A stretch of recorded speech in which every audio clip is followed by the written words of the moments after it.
All righty. I think we've hit critical mass here, and I want to be mindful of everyone's time. We'll get going now.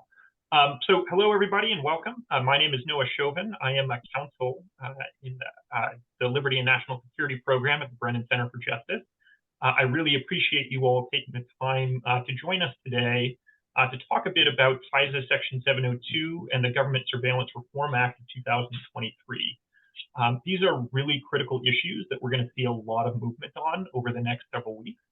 And so we're very excited to have the chance to talk to you about them and to make sure that you're able to give your bosses kind of informed and sage counsel when you're called on to do so. Before we get into it, a couple of notes just on programming. We're going to start off by doing a moderated discussion with our expert panelists. And that'll take I think probably 35 to 40 minutes. And then we'll use the remainder of the hour to answer any questions that you have. If you could just put those into the Q&A box, I will kind of get through them and direct them to our panelists. One note, we're recording this because we had a number of people who were interested in attending but who had a conflict. But we are going to turn the recording off when we get to the Q&A portion. And I have it set up so that the questions are going to come only to me, right? So we want to make sure, you can be totally candid in asking questions, but nobody's going to know about it. We want to make sure that it's set up that way for you. So with that, I'd like to introduce our expert panelists. I'm really grateful to each of them for taking the time to speak to us today. We start off with Bob Goodlatte. Representative Goodlatte was in Congress for 26 years. He represented Virginia's 6th district there. He held a number of positions, including as chair of the House Judiciary Committee. And he is now a senior policy advisor for the Project for Privacy and Surveillance Accountability. Next up is my boss, Liza Goitein. Liza is the senior director for the Liberty and National Security Program at the Brennan Center. And prior to that, she held positions in all 3 branches of government. And then last but certainly not least is Joanna YangQing Derman, who is the Director of Anti-Profiling, Civil Rights, and National Security at Asian Americans Advancing Justice, AAJC. So thank you to all of you for taking the time to talk with us today. I know we're all looking forward to learning from you. And so I'm thinking we should start off with Liza. And Liza, I'm hoping you can kind of frame the discussion for us by telling us a little bit about what is Section 702 and why are we talking about it now? Sure. Thanks, Noah. Thanks to all of you for taking the time to be here for this discussion. Section 702 was passed after 9/11 to give the government greater powers to conduct surveillance of suspected foreign terrorists overseas. It allows the government to target almost any foreigner abroad and to collect all of their communications without having to get any sort of individualized court order. The FISA court's role is limited to basically general oversight of the rules for the program. Because 702 authorizes warrantless surveillance, it can only be targeted at foreigners overseas. But the surveillance inevitably sweeps in enormous volumes of Americans' communications because Americans communicate with foreigners. The government refers to this collection of Americans' communications as incidental. And if the government's intent were to spy on those Americans, it would have to get a warrant.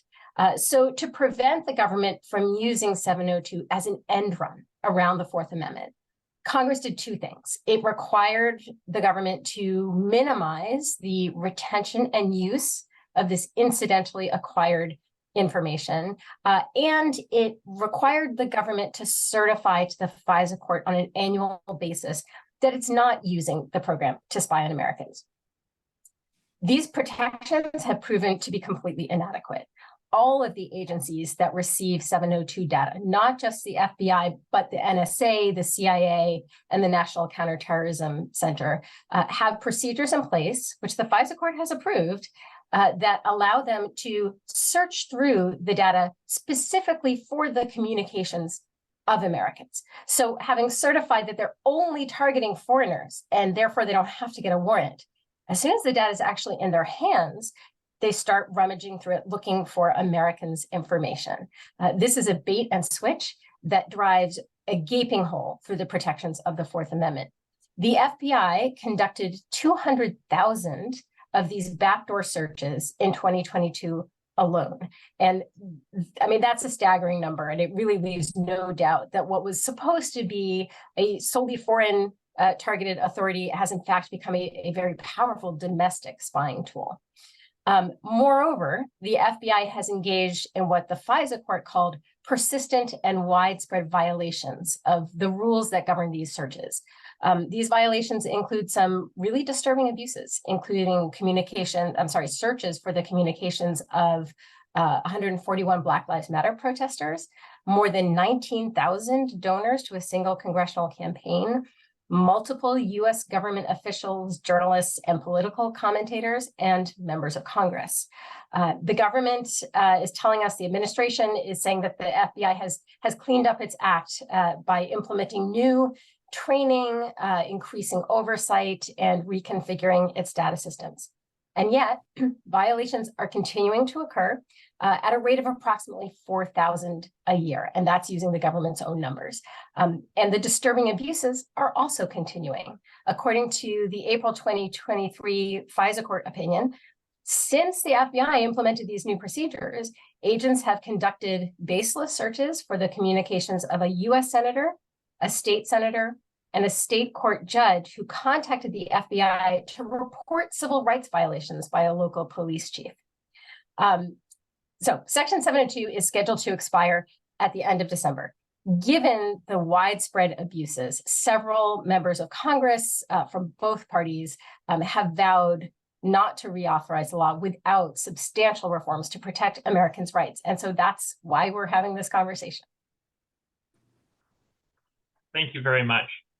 Joanna, Liza gave us a précis of some of the abuses that we've seen under Section 702. Wondering, could you expand for us a little bit on some of the ways in which this surveillance harms America? Of course. Thanks so much, Noah, and thank you for inviting me to be a part of this really important conversation. I can start by touching on some of the general harms first. We are aware that intelligence agencies regularly perform warrantless backdoor searches for Americans' private communications. And as Liza already mentioned, this is something that they did more than 200,000 times last year alone, which means approximately 500 searches per day. That alone is egregious, but we also know that they have regularly violated the minimal rules that currently govern these searches. She also, mentioned a few examples that these backdoor searches have touched on, sitting members of Congress, journalists, 19,000 donors to a congressional campaign, and the list goes on. But I also want to make sure that I touch on the specific concerns regarding the Asian American community in this context. Here, I think it's fair to say that we are no strangers to the ways in which the federal government has systematically targeted people of color, including Asian Americans, under the guise of national security. And when it comes to the abuse of warrantless surveillance under 702 in particular, the consequences of such misuse have had a profound impact on our community, resulting in everything from wrongful targeting to unjust surveillance, which can, of course, have devastating impacts on careers, livelihoods, and reputations. Asian Americans and members of the MEMSA community are more likely to have friends, family, and business associates in other countries abroad, which means that our private phone calls, texts, emails, messages, and other forms of communication are disproportionately likely to be collected under 702. And moreover, we're more likely to be overrepresented, therefore, in the pool of individuals subject to these types of backdoor searches. This likely disproportionate targeting has, of course, fostered a climate of fear among Asian Americans and their families. It has caused anxiety about being stopped, monitored, or investigated while engaging in everyday activities. And we know that these issues not only raise significant concerns about civil rights and civil liberties, but also underscore the real need for substantial reform. And then finally, because I know that we're trying to keep this program tight, also note that Section 702 serves to reinforce problematic stereotypes. And by that, I mean heightened geopolitical tensions between the US and China have increased concerns about espionage, right? Which means that there likely has been an increase of surveillance on Chinese Americans suspected of operating as economic spies. And this can prop up harmful tropes of Asian Americans as somehow sneaky or treacherous or disloyal. So we really can't overstate the potential harm that this kind of that this kind of program can have on members of our community. Thank you very much for that. Representative Goodlatte, Liza touched on the history of Section 702.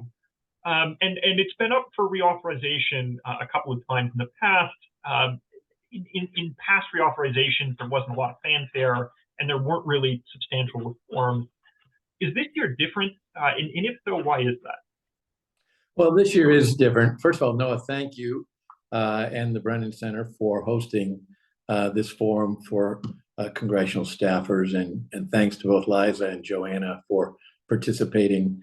I am really honored to participate in this as well and to present a bipartisan perspective, which I think has become more mainstream in this Congress because of the reporting that has been required. And in some instances, courts, the FISA court has revealed information that it hasn't revealed in the past that makes it very clear that there are many, many documented abuses of FISA, particularly with regard to the use of Section 702 for purposes far beyond what Congress ever intended. And we think that this is now an enormous database that the FBI and other government agencies are tapping into in ways that were never intended by the Congress and that should require a warrant. So the difference, I think, is number one, you have this heightened interest all across the Congress. This is very bipartisan. Organizations that are generally viewed as conservative, like Freedom Works and Americans for Prosperity, are looking to work very closely with organizations like the ACLU and Demand Progress. We're all working together for the same goal. So that's one thing that has pushed this to the fore. It is definitely true there's been interest in reforming FISA in the past. There simply hasn't been the political will to accomplish that. Now I think that's changed. The other thing that I think has changed is that this is expiring when that heightened interest occurs. So Section 702 is the only portion of the Foreign Intelligence Surveillance Act that expires on December 31. That doesn't mean there aren't reforms in other parts of the Foreign Intelligence Surveillance Act and other general government surveillance that also need reform. But because this is an important provision that all of us agree should be reauthorized, but only if there are major reforms, those major reforms need to include things outside of 702. So we'll talk about that in more detail in a moment, but that all coming together means that this is perhaps a once-in-a-lifetime opportunity for Congress to step up and make real meaningful reforms that protect Americans' privacy, their Fourth Amendment rights, and restrain and hold accountable those who would abuse those rights. Well, thank you very much. And that's a perfect transition into what I was hoping to talk about next. So Liza, you mentioned that Section 702 expires on December 31st. Currently, there's only one bill that's been introduced in Congress that would reauthorize Section 702, and that's the Government Surveillance Reform Act of 2023. Can you tell us a little bit about what the GSRA is and why it's so important? Sure. Apologies for my cough. Yeah, so the GSRA would simply be the most significant surveillance reform legislation if it were enacted since FISA itself. It's a bipartisan bill. There are several Democratic co-sponsors and several Republican co-sponsors in both houses. As you said, Noah, it's currently the only bill that's been introduced that would reauthorize Section 702. It does not touch on the government's ability to conduct surveillance of foreigners overseas. It leaves that authority completely intact Act, but it creates meaningful and robust safeguards for the privacy of Americans who get swept up in this surveillance. The leading reform in the bill is a provision that would require the government to get a warrant before searching Section 702 data for the communications of or for other Fourth Amendment protected information of Americans. In a criminal investigation, the government would get a regular warrant from a criminal court. In a foreign intelligence investigation, the government would follow the procedures that have been in place since 1978, set forth in Title I of FISA, in which the government must show probable cause to the FISA court that the American is acting as an agent of a foreign power. Now, note that this warrant requirement would apply only when the government was seeking Fourth Amendment protected information, such as communications content or geolocation information. If the government were just running a search for metadata, for example, in other words, if the government were searching to see whether there were any communications to or from a particular US person, the government would not have to get a court order. The government, the administration has said that it wants to know who foreign targets are talking to inside the United States. The GSRA's warrant requirement would not interfere with that. But if the government wants to go further and actually read an American's emails, phone or text messages, or listen to their phone calls, it should have to get a warrant, and that's what would be required under the GSRA. The warrant requirement in the bill also has three narrow common sense exceptions. First, no warrant would be necessary if the government obtained the consent of the person whose communications were being searched. And this would come into play if the government were running searches to identify potential victims of malicious foreign activities. Second, there's an exception for emergencies, cases in which someone's life or safety is in immediate danger and there's no time to go to a court. And third, there's an exception for searches that are designed to locate malware embedded in Americans' communications. In other words, to detect cybersecurity attacks. I want to emphasize these limits and these exceptions because they are typical of the sponsors' careful approach throughout the bill. The sponsors were trying to accomplish two goals. First, ensure that Americans' rights are protected when the government either seeks to acquire or incidentally acquires their most sensitive information. And second, ensure that intelligence and law enforcement agencies have the tools they legitimately need to protect national security and public safety. And I think that approach really shows in the way that the bill is drafted. Well, thank you very much. Representative Goodlatte, Liza talked about the reforms that cover Section 702, but the GSRA goes far beyond just addressing the issues with 702. Among other things, it includes reforms to intelligence and law enforcement agencies, purchases of information from commercial data brokers, and to surveillance conducted under Executive Order 12333. Can you talk to us a bit about why that is? Sure. Well, first of all, Liza very well described the nature of this problem. Unfortunately, over a long period of time, the intelligence community and the FBI and others have shown a willingness to be very creative about how they gather information.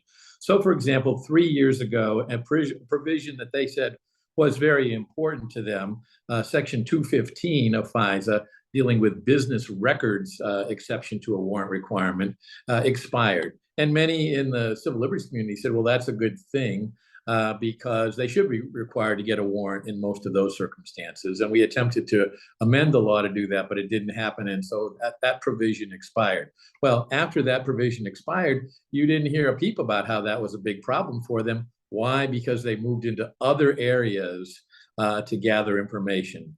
So one of those areas, a very important area, and it's by far the most rapidly growing area of intelligence gathering, is to buy data from data brokers. Data brokers are people who gather from various means information, usually off of the internet, the apps you use, the searches you conduct, the geolocation that pings back every time you move from one place to another.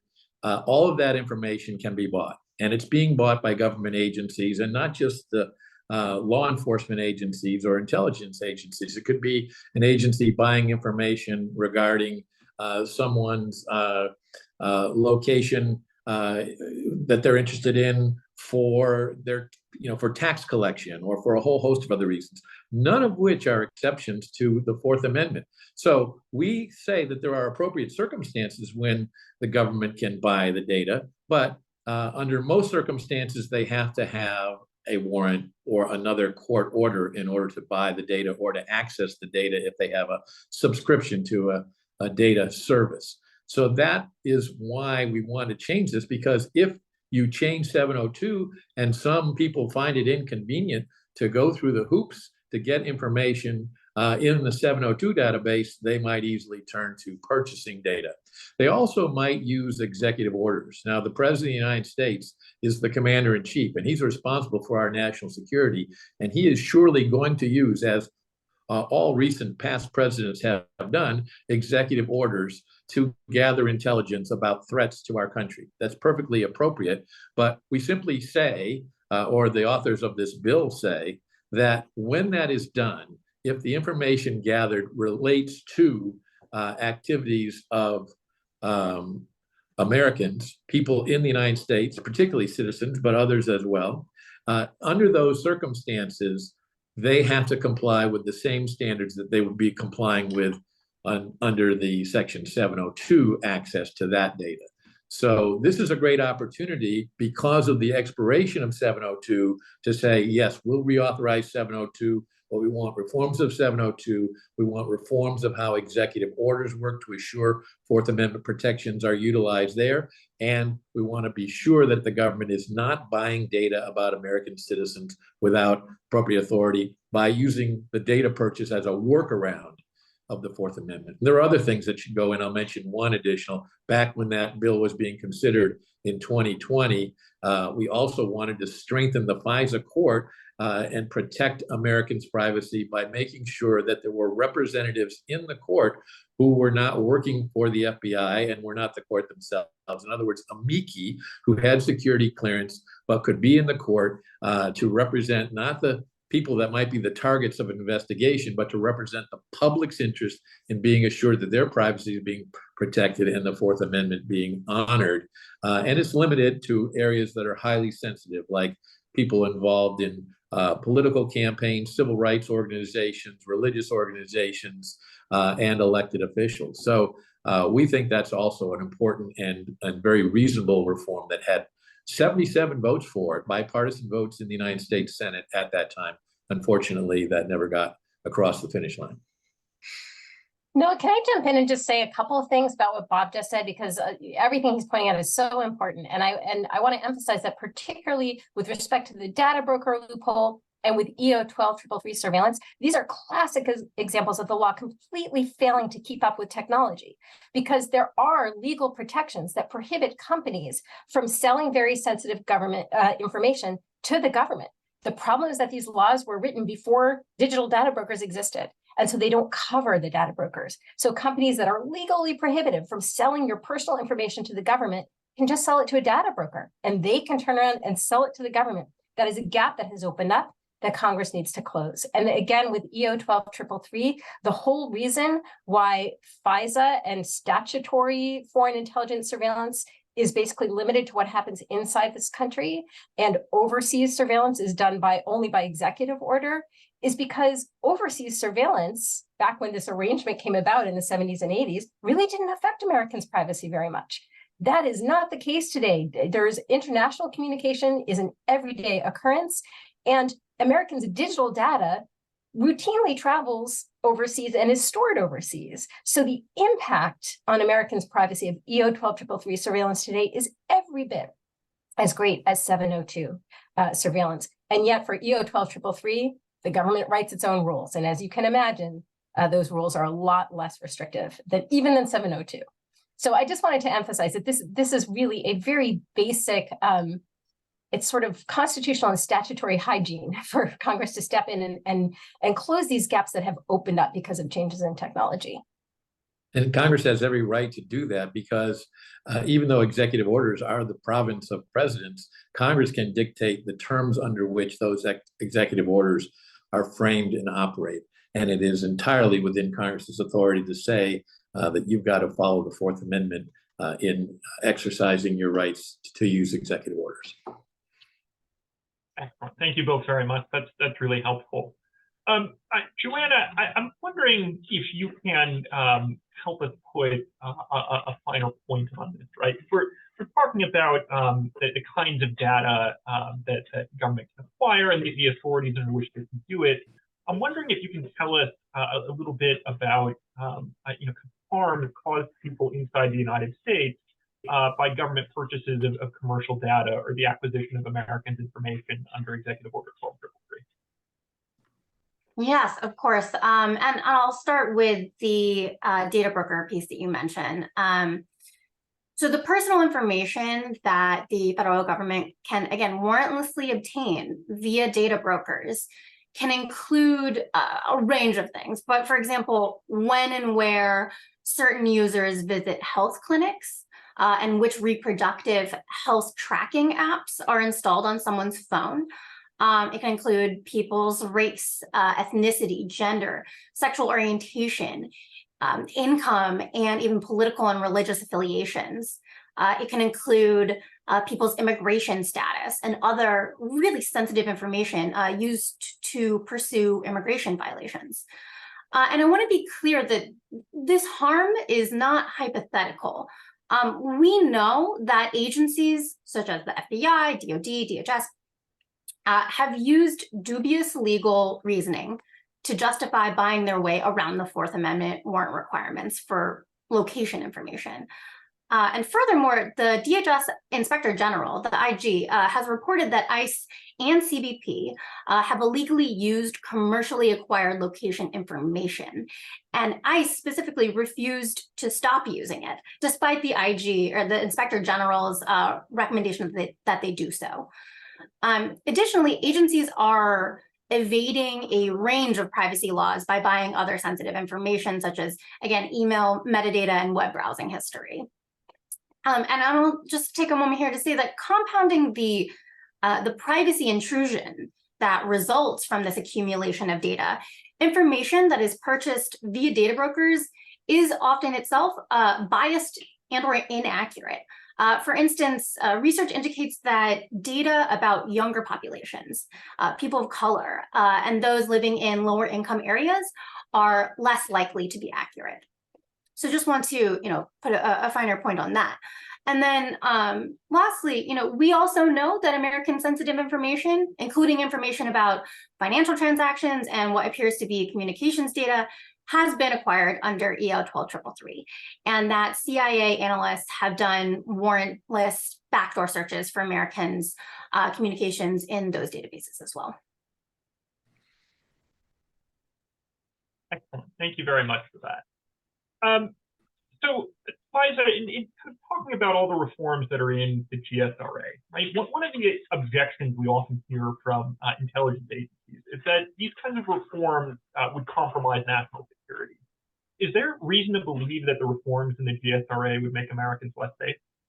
Not at all. As I mentioned before, the bill was very carefully drafted to avoid compromising national security. It's really important to separate Section 702 in general from the practice of warrantless backdoor searches in particular.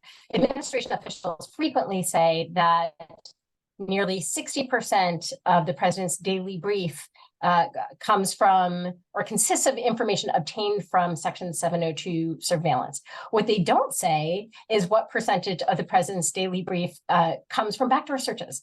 I promise you, if that number was even 1%, the administration would have said so by now.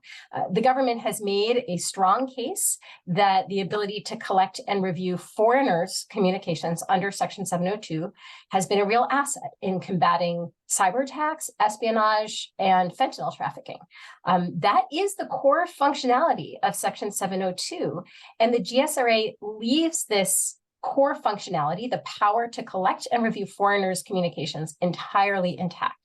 By contrast, when it comes to warrantless searches for Americans' communications, the government has identified only a handful of cases in which backdoor searches have been useful, mostly for the purpose of identifying victims or potential victims of malicious foreign activity. In each of the examples the government has cited, it appears from the facts provided that the government either had probable cause to get a warrant or the government could have obtained the person's consent, or the government could have invoked an emergency exception. The GSRA is tailored to accommodate exactly these circumstances. The bottom line is we can protect national security and Americans' rights, and the GSRA does that. Thank you very much.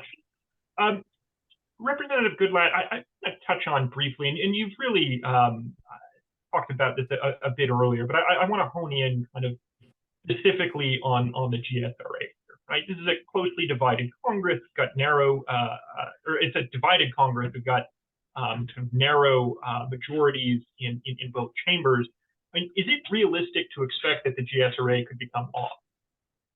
I think it's very realistic. First of all, it is so far the only serious product that is making the kind of reforms that most members of Congress, when they have gone home and spoken to their constituents or communicated with them on social media or in their newsletters, however they're reaching them, they've said, we're going to fix these things. Many have said, we will not vote to reauthorize Section 702 unless we fix these things. The area of the data brokers, the House Judiciary Committee passed unanimously, save for one member who voted present, the Fourth Amendment is Not for Sale Act, which is a similar effort to say that government agencies cannot purchase data from data brokers without proper authority, including a warrant in many circumstances. So we think that that bill put on the floor would pass overwhelmingly.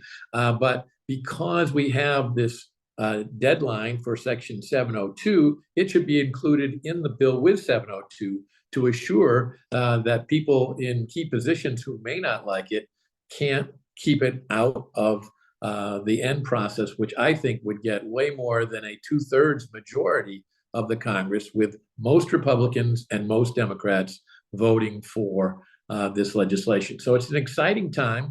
It's important to educate members regarding what is contained in this legislation, but there is a plethora of evidence that this legislation is needed based upon abuses that have occurred over the last several years.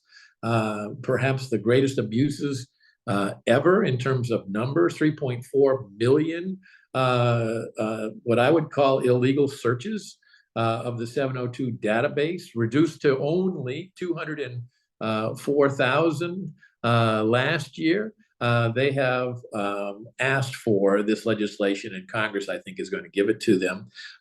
We've also said very plainly that if others who have the ability to move bills, like the House Judiciary Committee, identifies this bill in whole or in major parts, that they can take those pieces. The bill is written in such a way that it's easy to take whole sections of it and put it into their own bill. So however it comes about, I think the appetite in the Congress for this is very strong. And I look for Congress to take some strong measures here to protect Americans. I do not believe that the bill that has just been described that is coming from the House Intelligence Committee meets those standards in any way. Senator Mike Lee said so yesterday, that it simply is not up to what is required at this point in time, given the abuses that have occurred and the opportunity that exists right now. Doesn't mention, for example, data brokers at all, and does not do anything about executive orders at all. So there is the opportunity to either pass this bill or to pass one that takes the key principles in this bill and get a big bipartisan vote in the Congress, which would be a very refreshing thing to see right now, frankly. Thank you very much for that. Folks, we're coming to the end of the points that I was hoping to discuss with our panel. And so I want to remind you about the Q&A function. We've already gotten a couple of questions, but if you have additional ones, please get them in. We want to make this as useful as possible for you all and answer those questions. Liza, I'm wondering if I could turn to you very briefly here. Representative Goodlatte mentioned the HIPSI bill, which we haven't seen yet. We've seen a description of it that was reported in Politico yesterday. I'm wondering, just kind of very briefly, because that description said that it was in some ways a surveillance reform bill. Could you give us your sense of whether that's accurate? Yeah, I think that is, to be honest, it's kind of a joke to call it a reform bill. I hate to put it that way, but that's actually my honest assessment. It does extremely little about the actual problems that have been revealed, the actual abuses that have happened, and instead it has a series of tweaks that are really more like window dressing than anything else. And in fact, so the biggest thing that it would do is to require a warrant for a subset of backdoor searches, namely those that apply to searches that are looking only for evidence of a crime. I mean, that may sound significant, but if you actually look at the statistics, the way the FBI labels these searches, it almost never labels a search as evidence of a crime only. It is a fraction. It is less than 0.5% of backdoor searches would actually be affected by this requirement. And the significant abuses that we've talked about, the searches for Black Lives Matter protesters, for campaign donors, for members of Congress, these were all justified by the FBI agents who did them as efforts to find foreign intelligence, not evidence of a crime. So this warrant requirement, which is the strongest thing in the bill, would actually not stop any of the major abuses that we've seen. And then beyond that, the bill does a lot of things that sort of replicate things that are already in place. So the bill would, for example, make it illegal to conduct a query for the purposes of suppressing religious freedom or political beliefs. I mean, the Constitution already does that, right? Putting it into a statute doesn't really change anything. It would tie the compensation of FBI agents to compliance with the querying rules. There are already administrative penalties that are available if the FBI violates querying rules. It's just the FBI never actually imposes them. There are some accountability measures, most of which don't really relate to Section 702 so much. They actually relate to Title I of FISA. It's important to do something about that, but you have to start with fixing 702, and the House Intelligence Bill just doesn't do that. Excellent. Thank you very much. Representative Goodlatte, we've also seen reporting over the past couple of days that members of Congress might be considering trying to get a reauthorization of Section 702, either short-term or not, included in the continuing resolution or the NDAA or other must-pass legislation. Can you tell us a little bit about what that means and why it might be a problem? Sure. Well, the way the authorization works in Section 702 is it gives authority to the FISA court to certify intelligence gathering activities by the NSA, the CIA, whatever organization is gathering information. And that is obviously, as we've talked about, important for gathering information about non-citizens who are outside the United States. We understand that. But the court then certifies that plan, and they certify it for 1 year. And the last time it was certified was on on April 11th of this year, of 2023. So it runs until April 10th of 2024. So there is no stopping of the activities taking place at these intelligence gathering organizations on December 31, when the authorization to issue new certifications would expire. So if you were to extend the authority, it's not necessary because we have the Government Surveillance Reform Act already ready to go, an excellent bill. We have work being done in various committees on legislation. It can be completed by December 31 and passed by the Congress and sent to the president in plenty of time. But even if it went over by a few days or a week or a few weeks, the government agencies would continue to be able to operate during that time. However, if the law were extended for a period of time and the court were to issue a new certification and that new certification ran for a full year, we could be all the way into 2025 before significant reforms could take effect here. And accordingly, and it also would take the pressure off of getting this legislation passed and done and making these reforms. So we think it is not a good idea at all, and it is totally unnecessary to extend this law for any length of time, particularly when committees are working as aggressively as they are right now on legislation to address these concerns. Excellent. Thank you very much. So folks, we're now going to get into the Q&A portion. So like I mentioned at the beginning, I'm going to turn off the recording here. So if you're watching this on pay-per-view and you have questions that we didn't get to, please feel free to shoot me an email. If I can't answer it, I'll direct you to someone who can. With that, we're going to turn this off. All right.